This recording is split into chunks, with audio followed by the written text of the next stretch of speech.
Drivers behind the lines in 3, 2, 1, go! We have playoff match number 8 here at Chezy Champs underway. 30-45. Gear Gremlins getting stuck on their reef at the beginning of Autonomous. We'll see how that shapes the outcome of the match to come. But meanwhile, the Blue Alliance will be taking the lead here going into the teleoperated period, 74-54.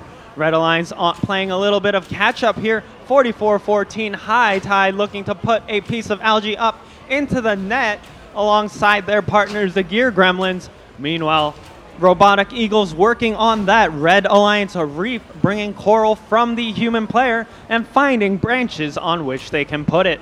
Meanwhile, on the blue side, Bulldogs dropping off a piece of algae up into the net, followed by their partners, the Warbots. That Blue Alliance net looking very full already with a minute and a half left in the match.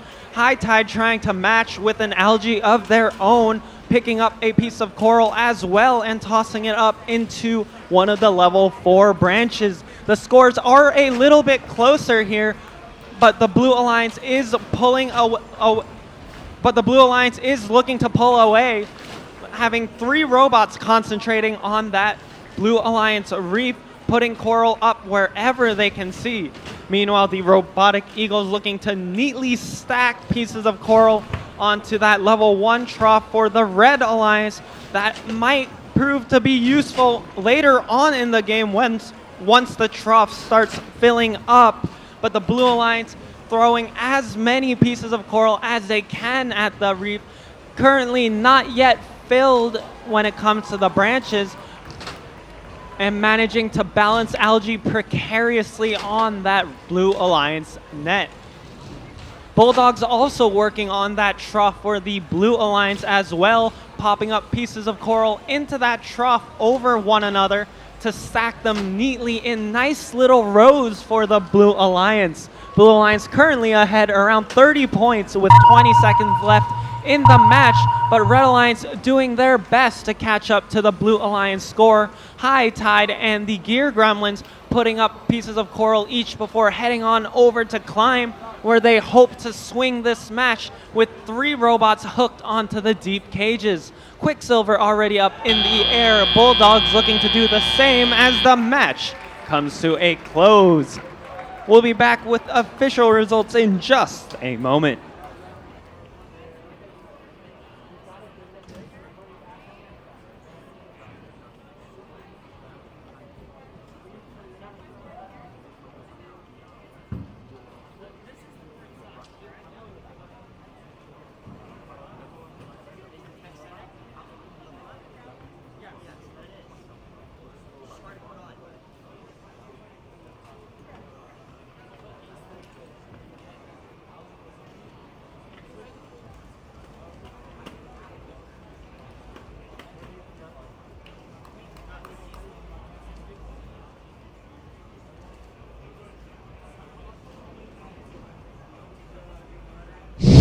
Scores for that last match coming up on the screen. Blue Alliance taking this one with a score of 263-238. Blue Alliance, Alliance number 6, is going to be moving on up in our upper bracket to match number 11. But for the Red Alliance, we'll be seeing them in match number 10. If we take a look at our bracket, we have Alliances 1 and 6 remaining in the upper bracket currently. Alliances 2, 8, 4, and 3 still duking it out in the lower brackets for a chance to come back in the finals. We'll head on over to the desk for an analysis of our previous match. So Blue Alliance taking it there, moving on in the upper bracket. Our next matches will be in the lower bracket, but Red Alliance had a little bit of discombobulation there because their captain unable to make it to the field. Yeah, it was really interesting seeing the Blue Alliance 6 seed coming out of auto 74-54, 20 points ahead. Really interesting strategy here. You see 44-14 kind of immediately going, scoring, picking up that piece of algae. And then as they do, they drive across the field and they're very purposefully knocking over those lollipops. Steve, what do you think the reasons for that? I think you do that to make sure that the algae all end up on this side of the field, because that is more difficult for the Blue Alliance to come over and take, because you don't want to be going through your opponent's cages. Yeah, we'll have to see Kenny. If Kenny's around, he can come answer that question for us. Looking at the Blue Alliance, the 6 seed, they had a really nice, clean match, right? They all had their own separate lines, and they were just kind of perfectly executing this with all of the algae already up in the net. You see them with 9 pieces of algae. Really, that is the way to play the game if you want to maximize the score. And when you have a lot of these alliances, they're going back and forth to the human loading station, you kind of need to play the game like this, right? This is the way to make a high level late playoffs match. It's just removing the variables in all of your side of the field. It's exceptionally clear there. So enough coral for 581 to pick up off the floor, and a clean lane for both of the coral station scorers. Yeah, I agree. We can pull up the donuts, just take a look at this. Full reef from the Blue Alliance, 263 points to Red's 238. But each missing a climb there, so some improvement available for both of these alliances as they continue. Coming up is a field break before we get to match 9. A little bit of time for the alliances that are in the lower bracket now to regroup, but especially since we saw just 2 matches ago one of these alliances play.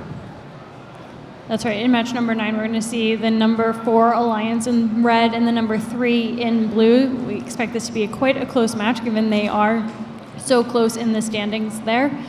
What do you think we can expect in the match? Yeah, we saw this last match. The Red Alliance had a little bit of problems with, I believe it was 60-36 coming out of auto, and didn't pick it up, so I can expect that they got that fixed, which I believe will drive their score up. We've been talking about Chaos Theory kind of all weekend, and they've really just been rising up through the rankings. And, Bread has that super high firepower at 9450 and 5468. I think sometimes when you're working with a team that is of that caliber, it will just drag the other alliance partners up with them, right? Because they're getting to learn the processes, they're going to learn good habits, they're going to play the game a little bit differently and maybe think a little bit differently. So I'm really excited to see that alliance and how they're going to pull together. I believe they're going to put out a good showing. And it really speaks to the strength of the alliances here at Chezy. We are in relatively early in the lower bracket, and we're seeing the number 3 and the number 4 seeds having to play each other. So lower seeds advancing further than would usually be expected. So early matchup here to knock out one of the top seeds at the event. Yeah, I'm thinking a little bit about playing in the lower bracket. Steve, do you change your gameplay at all when you're going into this? Do you approach strategy a little bit differently, as if you're in, if you're in the upper bracket, you kind of get a couple chances with your double elimination. In the lower bracket, do or die. I know previously I said especially in the upper bracket you want to play your game, but I think especially in the lower bracket you want to play your game because that's notable. You're up against the alliance that already had at least one hiccup or had a match that didn't go their way.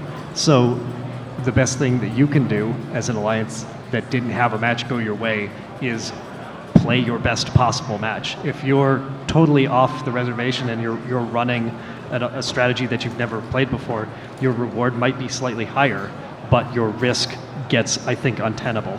Yeah, something that I've noticed whenever we're playing in the lower bracket is that your turnaround is a lot faster, right? So we're seeing this alliance that just played a match, now they have this little bit of field break, but you're going to have to go right back out there. When you have these quick turnarounds, it doesn't leave you a lot of time to really refocus, strategize. You're kind of just putting the robot back together and putting the bumpers on and making sure the battery is good. So it can be a really rushed process. I think also just when you're in that lower bracket, there is a little bit of more nerves and stress, so trying to keep the drive team calm, cool, and collected because, it's do or die time. But if you stress out, you're not going to be at your best performance. Yeah, absolutely. And I think on the other side of it, when you're going through the upper bracket, you can have these super long, drawn out, like when you're going from match 7 to a match 11 or match 1 to match 7 with the one alliance, right? Like you're sitting around, that's a little over an hour. You can kind of get out of it if you're just kind of cruising through the upper bracket. It can sound nice and relaxed, but it's very easy to kind of fall out of the rhythm. And if you lose track a little bit, you can fall out of focus, which I think can be detrimental to some teams if you're not really ensuring that you're staying focused. Yeah, because you can start thinking about all the scenarios that could possibly happen, and then you're 3 steps beyond. What if they do this, and then we do this, and then we do this? Perhaps overthinking could be the downfall of some alliances that have these big breaks in between their alliances. I don't know, play your game. I think it's a better Player strategy game. overall. That's the theme of the weekend. I would agree with that.